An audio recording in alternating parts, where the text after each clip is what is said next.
Well, hi, everybody. Welcome to the In the Bullseye Podcast. I'm voice of the Bulls, Paul Peck, with UB men's tennis head coach Lee Nickell. A chance for us to reflect and celebrate what was an amazing season for your guys. A MAC championship, 18 wins in the regular season, a trip to the NCAAs.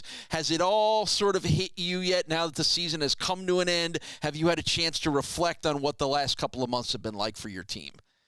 I really haven't had a true chance to reflect, to be honest, because the portal just opened. So it's just like coaching, right? That's the world of coaching after the other. But no, it's been unbelievable. It's felt like a high here for the last month, really, with everything that these guys accomplished and all that kind of stuff. For me, it doesn't even seem like it happened in a weird way. I relied a lot on Tony and Ethan this year. To help us out in terms of getting the right guys in, handling everything. Those guys did such a good job. It literally felt like all I had to do this season was just drive the van, make sure the guys warmed up and ate, and then I just said, hey, go do your thing. That's about what it was. So that's great. That's the ultimate. That's where you want to be as a head coach when things are so much on autopilot. Your biggest decision is deciding where you want to eat. That's why I don't want it to be over, to be quite honest. Now it's like I'm getting used to this now, and I know it's not going to be the same. So all right, so before the season starts, you're coming off what wasn't a great season last year. You knew you had to do some things to make some changes to get this team back. As you reflect back and look back on the changes that you made, what were the keys that allowed this incredible turnaround to be 9-1 in the MAC and to get 18 wins in the regular season? It's just a collective change, I think. We were in a dire situation at this time last year. There's no two ways around it. We didn't win a match in the conference. We had some behavioral problems, just some pieces that weren't fitting in right. And when I sat down with Tony and Ethan, we said, okay, the most important thing that we got to go for is character. We need to know the people that are coming in. And they right off the bat isolated Clement, main guy from Youngstown, who was in the portal. And I didn't know much about him. I know we had played him before. I hadn't really seen him. But Tony and Ethan were dead set, like, this is the guy we need to get. This is the person that's going to come in, do the things that he needs to do. And so we signed him, and then we signed Fez Nassim from Tyler Junior College, who was a national champion there as well. And then Emmy from Hampton, who played one at Hampton. And we spent a lot of time to get to know these guys. Just because we knew with the base that we had with Theo, Rex, Daniil, Michael, the guys that we had, Sean, left over, we knew we had the right guys, the right base, but we didn't really have the right atmosphere. And it was more about creating that atmosphere. And Clem came in along with Fez in the fall, Emmy in the spring, but it was just like something changed right from the start, where it was just like the positive energy was all over the place. It was great. Didn't have to worry about the guys going to weights in the morning. Like, everybody was there ready to go up and beat. And again, it made my job so easy. So bringing those three guys in, knowing full well what we had coming back, we knew that there was a possibility that we'd have a really special season. We had hoped that, but we knew we were going to be better. And that was a good part of it.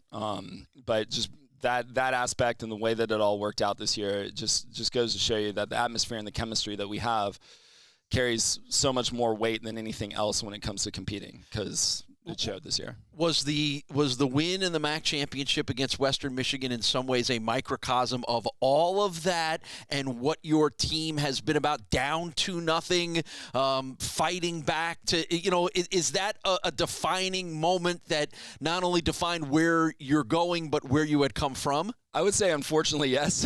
Right. Not that you wanted to be down 2-0. I definitely lost a lot of hair this year watching our matches. We had so many 4-3s, so many fight backs. The thing that was so impressive to me was watching the guys from last year come back in these situations that we're in, because last year we lost just as many 4-3s as we won this year.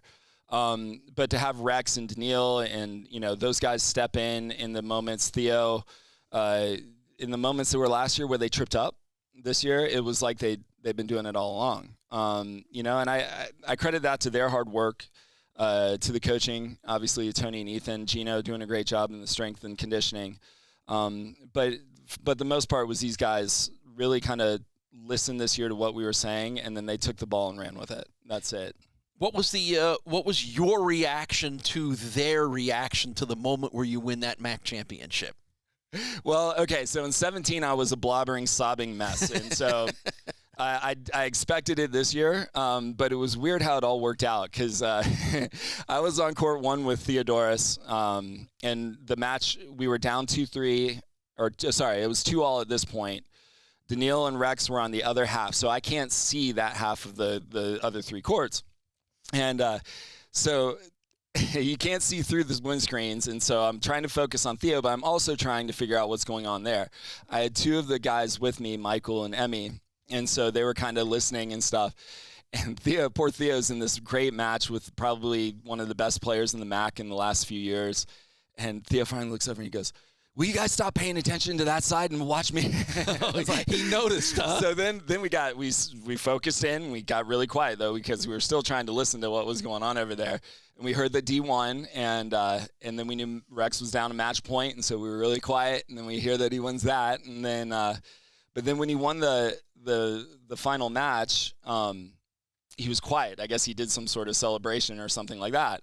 And so we just sit there and we hear kind of some guys yelling. The crowd's really silent. And Michael goes, "Did we just win?" And I was like, "I don't know. I think we did. Like, run over there, go tackle Rex." And that was it. And so then at that point, Theo's coming over and then he's running to that side. And I'm just kind of standing there just like, it's over. I didn't even get to see it finish. You kind of had your Jim Valvano moment, so didn't you? There's no tears, no nothing. I got over there. The guys were all celebrating. It was great. Mark tried to call me right after the match, and I ignored it and then instantly FaceTimed him with the guys, which was a cool moment. We got to FaceTime with Mark right when we won. But, having Sarah there and Kaylee and everything else, it was just, it was really a happy time. All right, so then you get the other happy times to come where you gather for the NCAA show and you find out where you're going, and then you get to go to Ohio State and be in the NCAAs. What was the time period from the MAC championship win to the point where you kind of first serve at Ohio State like for the guys? Well, okay, so we kind of knew what was coming in a sense because our ranking, we were nationally ranked in the middle of the year, and normally where we would be a 3 seed. Okay. Now we felt like we deserved that 3 seed. All right. I think we went 16-1 in our last 17 matches, something like that. We showed that we were on a pretty good upward trend.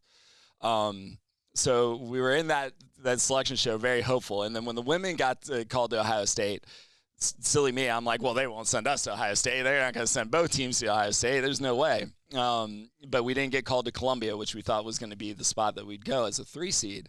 So then we were like, all right, we're going to be a 3 seed at Ohio State. That's great. And they put us at 4 behind Belmont, which made us unhappy for the most part right at the beginning. But it turns out like it couldn't have been a better thing for us experience-wise, just because we got to play Ohio State in their $100 million indoor facility. They came out to AC/DC Thunderstruck. They had the 3 courts that we were on were blasted up to 11 on the speakers. So we couldn't hear each other standing next to you like there. They all come out in this line and they do all this. Their coach is a legend. He's been there forever. He's one of the most intense coaches you'll find. And they have this aura to him, and they had a tremendous crowd. And it was we hung with them in doubles. Theo had a good shot to win that first set in singles. We had some tight matches with them, and they're one of the best historically ever. So that even though we didn't get the 3 seed like we thought we should have, the experience was so worth it. It was a wonderful experience, and the joy to get to see the guys compete at that level and do what they did. It was a great way to end the season. How did the experience level get raised having the women's team there as well with you? And I'll ask Kristen Maines the same question, on her end. That was so cool, to have them support us at our match. We were at theirs. It was great. This is special, the relationships that we have here in the athletic department, the coaches, the athletes. But, between our 2 teams, obviously we share a lot of things, a lot of spaces and stuff, and it was great to experience it with them too. You've already mentioned here that it was that core group, particularly your seniors, that were the ones that kind of led you to where you are now. And of course, you'll celebrate that, but you have to say goodbye to them. I want you to here's your chance to reflect a little bit on what those guys meant to you. I can't. I mean, the special Rex, D, and Sean have seen the best and the worst. They've seen me at my best. They've seen me at my worst. The things that we went through last year, everything else. This year, Sean experiencing loss in his family. To watch these guys just handle every obstacle that they have and do it in such a really good way. The confidence that they gained, the maturity and everything else. I mean, that's all you can ask for as a coach. The championships are great. It's a great, it signifies what kind of season we've done. It's certainly nice to get that prize. But to have Dee and Sean so upset when they're leaving, and knowing how much their experience meant to them, it's really rewarding. And it's not every year. Normally it's a senior, hey, and thanks for coming. Nice to meet you. Go on in life and everything else. It's very rare to have one every year that you say, oh, I wish I had more time with. But these three, I mean, I would give anything for one more year with those guys because they were amazing. All right. Now, that said, after the match, one of your quotes was, "The future is bright for UB men's tennis." Explain to everybody why you feel so good about the future despite the loss of some of those very important players. Well, it's been the development. It's one thing I haven't mentioned, and again, it's where I give Tony and Ethan all the credit, is we have this system. It's called Universal Tennis Rating. It's kind of what we use to recruit. And mainly in our league, if you're above a 12, it's normally one of the top 2 spots, and then it kind of goes down 11 point, whatever, all the way down. And we've had, I think, 3 guys go up a full point in their UTR, which is almost unheard of. Theo is one of the guys. He returns next year. Fez is the other one. I think Clemence went up almost a half a point as well. Their improvement and their development is so good, and it's on the rise. Those guys, along with Emmy, who was just a rock. Emmy had to come in. He was kind of in that tough position. 7, he was kind of our 7 singles player, and then doubles, he was kind of in and out. But then when Clem got hurt, he and Fez went in and went undefeated, I think, at 3 doubles until the end. And Emmy would fill in at 6 singles, and nary a complaint, no problem. Like that's the difference. So we've got guys that are on their way. They're moving up. Michael's improved immensely. Big serve. He's going to get better. So where we are right now, knowing how much these guys improved this year, if we can keep on that same trend, we're going to be even better next year. All right, what's the summer look like for a tennis coach around here? Right now, there doesn't seem to be a lot of summers for any coaches anymore in college athletics, but what's yours look like? Well, for me, it's going to be recruiting, as everybody else does. It's going to be get on the golf course. Hopefully I'll see you out there, Paul. Absolutely.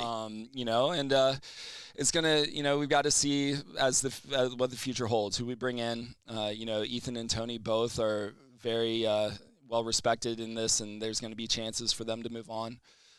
So I foresee some changes coming here in the future, so I'm going to have to be ready. This summer's probably going to be, putting out some fires here and there. But we're going to be following the guys. All our guys are going to be playing, which will be cool. And, just kind of keep trucking along. You're going to have to make more decisions than the menu maybe this coming season? Probably. Well, again, hopefully the menu and the bus driving were good decisions that you handled on the way to a MAC championship. I'm sure we have faith in you that if there are more to be made, you will handle them the right way. Congratulations, Lee. What a cool story that you've reflected on and told us here, and we're always excited to see somebody as good a person and as good a coach that we've gotten to know for all the years have the kind of success that you deserve. So congratulations. Thank you so much, Paul. He is Lee Nickell. He is the men's tennis coach. He is the reigning coach of the men's MAC champions. We can say that for a while until somebody decides to knock them off. And we thank Lee for joining us here on the In the Bullseye Podcast.